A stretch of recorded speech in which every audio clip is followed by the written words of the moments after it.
All right. So again, if you find it helpful, just make a note.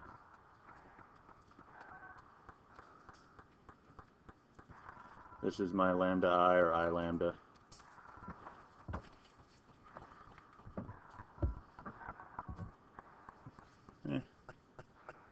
Let's do it here.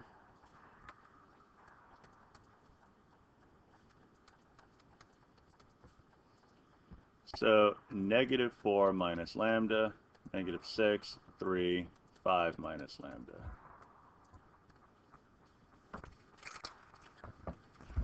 All right, so I need my determinant of A minus lambda I.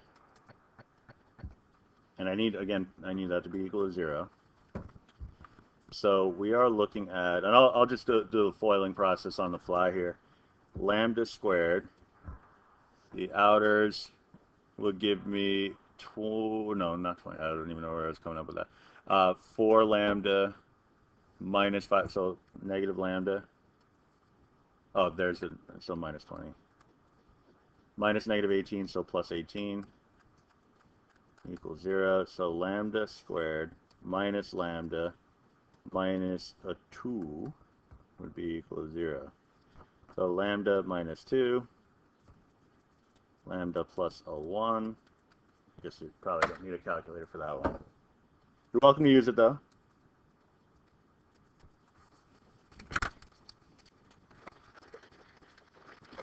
Write yourself a quadratic formula program. Use that. If you don't know how to do that, just go to my YouTube channel and look up. I think I wrote it as program QF, or I might have just called it quadratic formula program, and I'll walk you through the entire process. It's very quick. And once you see it, if you're not, I mean, we did it yesterday, but if you were just like, I don't know why I'm doing this, but I know I'm just hitting buttons. I think you have a case with quadratic formula program where I think you'll probably actually understand why you're hitting the buttons you're hitting. All right. So anyway, and then once you do that, you'll see that, oh, I can do this for lots of functions and be off to the races. So I have my eigenvalues. Now I need my eigenvectors. So what I'm going to do is plug in these bad boys into my characteristic matrix. I have 2.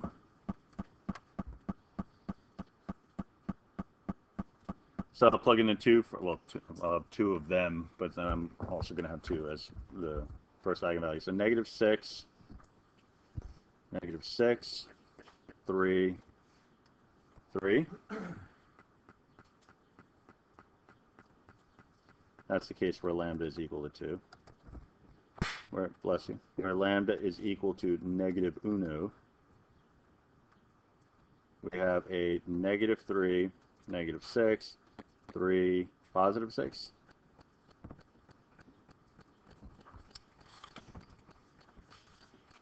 All right.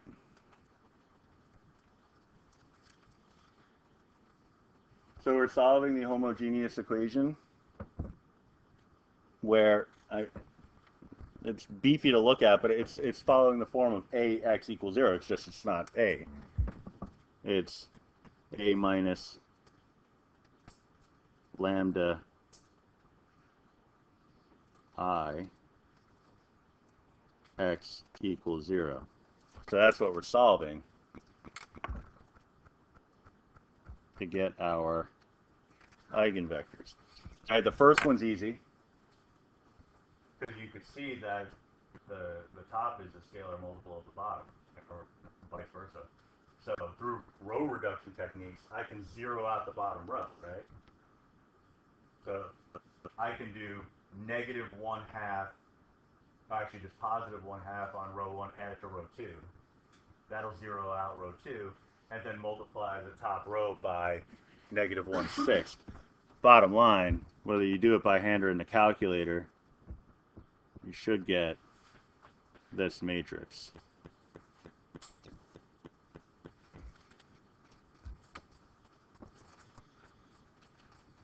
Okay, and so that tells us that x1 equals -x2, and x2 is equal to x2.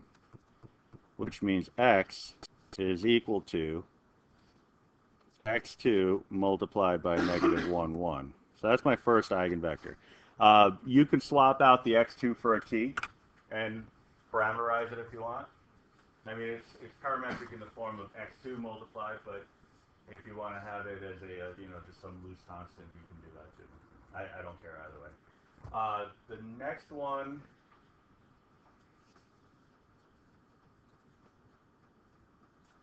well, we could zero out the bottom, assuming this matrix is right, it doesn't look familiar. We could zero out the bottom just by addition, right?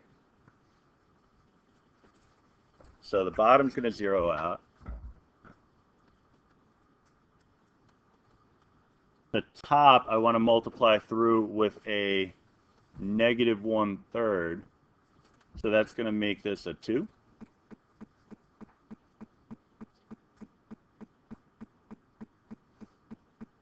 I believe.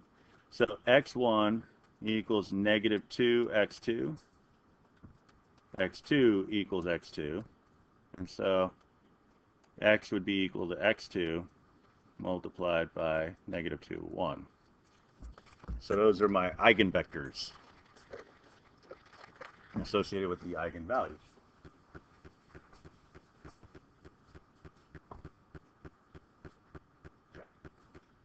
Form the P and D matrix. The D matrix is just the eigenvalues down the main diagonal. I can do that. Man.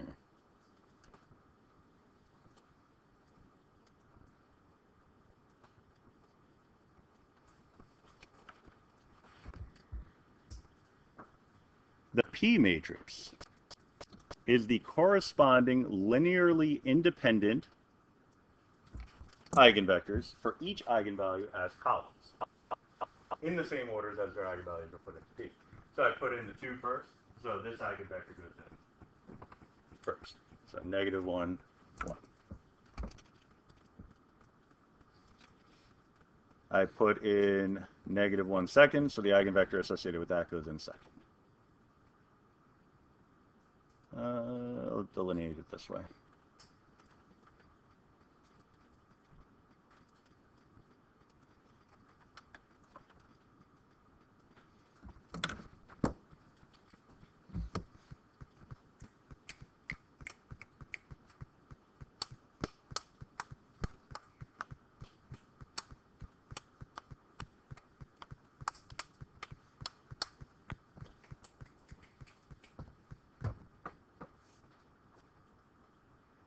Okay, so we're good to go there. Now, if we just go back to the top, D is equal to inverse of P multiplied by A multiplied by P.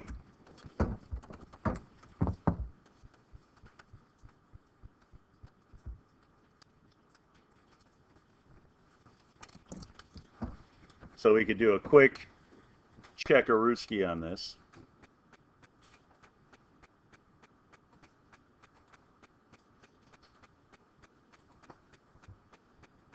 Two by two. I'll make AA. Oh, I was already in. Negative 4.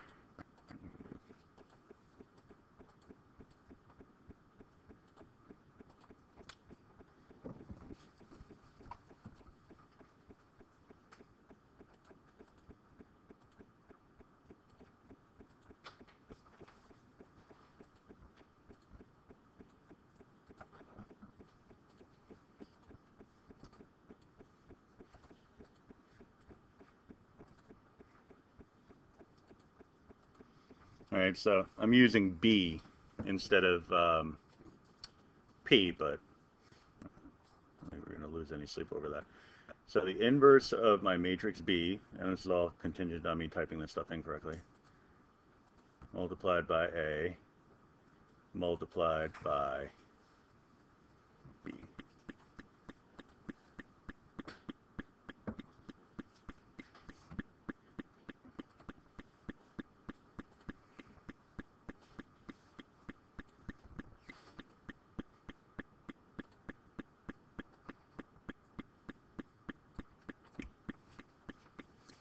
All right. So we successfully diagonalized matrix A into the form of 2, 0, 0, negative 1, because again, D and A are logically equivalent to one another, because what I did through matrix multiplication is I transformed A into some other matrix, some other 2 by 2 matrix, but then by multiplying by the inverse of P.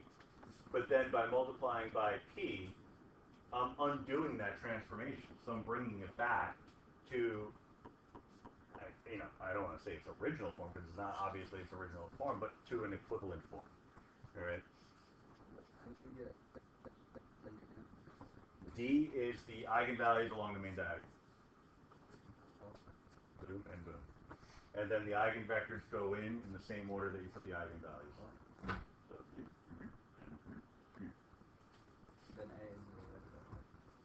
then A is A. Can you switch the values? Say it again? Can you have them switched? These two bad boys? Yeah.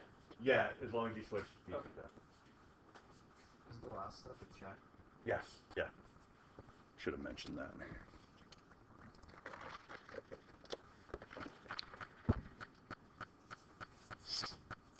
Alright, so I shall put a star on number 2. So did you ever find A to the end then in the first one? Oh, jeez, never asked. I never even thought about that. Yeah, probably should do that, huh? That's fun. Alright, so we want A to the nth power. Now we talked about this a while ago. Like a long time ago.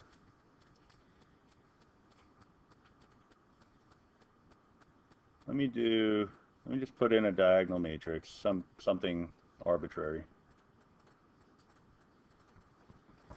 Favorite word.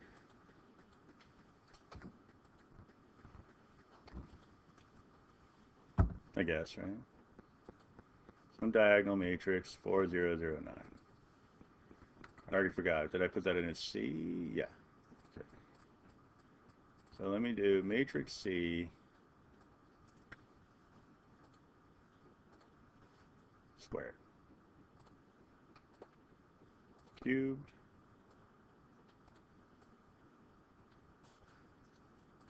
matrix C itself. All right. So I have a diagonal matrix. If I square the matrix, the entries along the diagonal become squared. Cube it, entries along the diagonal become cubed. Okay, raise it to the 30th power, entries along the main diagonal go to the 30th power. Not true in the case of matrices that aren't in diagonal form. Right? So that's one of the benefits of getting it into diagonal form. So if I want A to the nth power,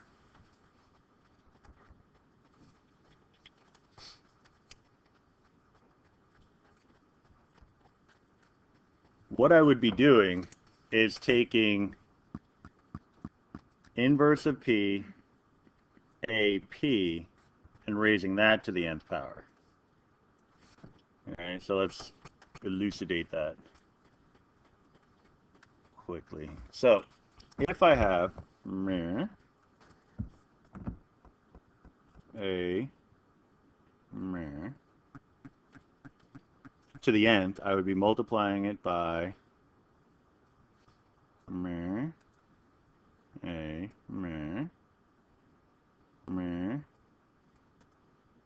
A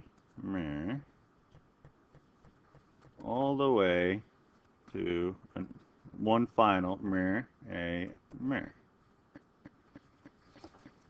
All right.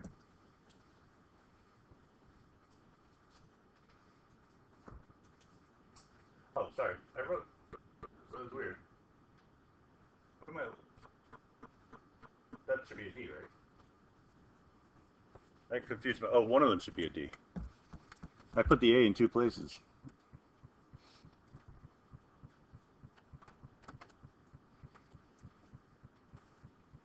All right, so that's this formula.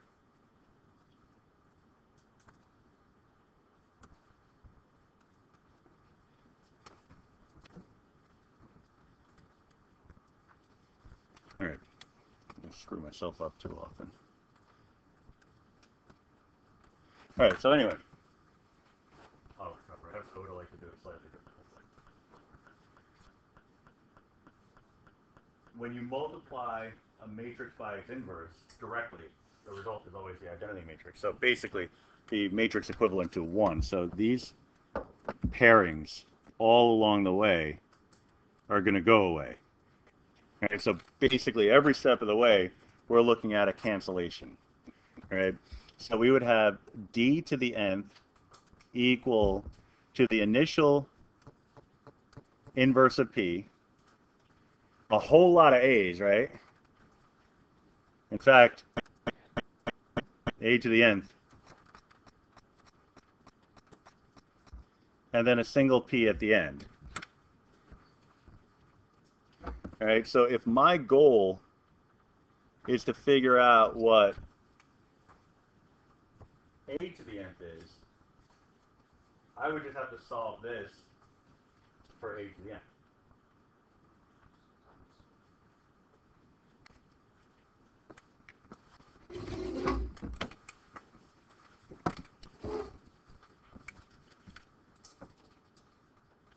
All right, so that's kind of snuck it in here. That's this formula. All right. So this is the derivation of it.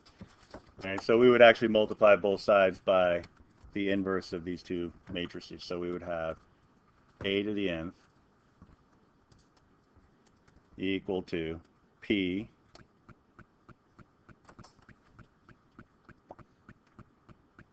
d to the nth inverse p. All right. So again, just what you see up there with the highlight. Right. So we're just doing it in the reverse order of what you see. So inverse multiplied to both sides.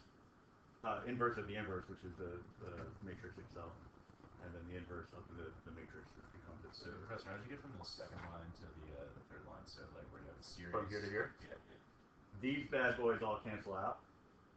So I'm left with an A, an A, an A, an A, an A. There's as many A's as exist. So why don't they cancel out one last time for the next line? Because they're not directly adjacent. Oh, okay. Gotcha. All right, so we have a to the nth equals this. I mean, you could have just relied on the formula, but it's nice to know where some of this stuff comes from, I guess. Well, I believe anyway, you guess. So anyway, we do know what a is, and we do know what all the other stuff is. So we can actually pop it right in. So a to the nth, that I'll just leave in general terms. The p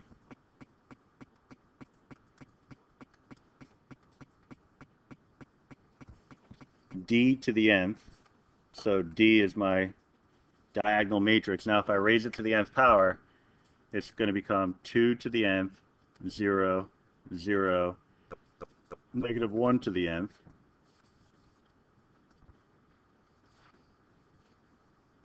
oh, sorry, inverse. Oh, no, it's regular, sorry. Looking at the wrong thing.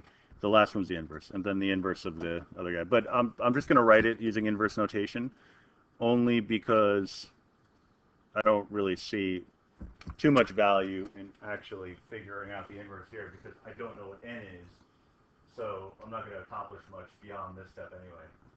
So you could state what the inverse is and put the matrix in that form, but you'd have to stop there anyway. So that would be fine. And also, again, calculator. I'm not going to ask you to actually find the inverse by hand, so by all means use the calculator. All this other stuff has to happen by hand anyway, so you've kind of satisfied any kind of teacherly desire I have for you to do something on a test by hand, like the Markov chain stuff. On the test, I mean, you're welcome to use the program. If you use the program, I mean, you still got to give me something to justify where your answer came from. You don't just put the final answer, because, you know, what if it's wrong, number one, and number two, you got to show work. You always have to show some kind of work. So in that case, just give me some details about what happened in your calculator. We talked about it yesterday. Just tell me the number of iterations. You know, there was that one question where it was like, determine the steady state vector. You know, like just tell me what you put in as your initial guess, and tell me how many iterations it took to get there. And then if you give me the steady state vector after that, that's all I need. Because for me, that's perfect, because then I can put your information in, hit enter a bunch of times, and see, oh yeah, it was 15 iterations. I mean, that's going to suck. There's like 20 people, 15, there's 300 presses of the enter button, but you know, like whatever. I mean, I got nothing better to do in my summer. So anyway, that was page 98.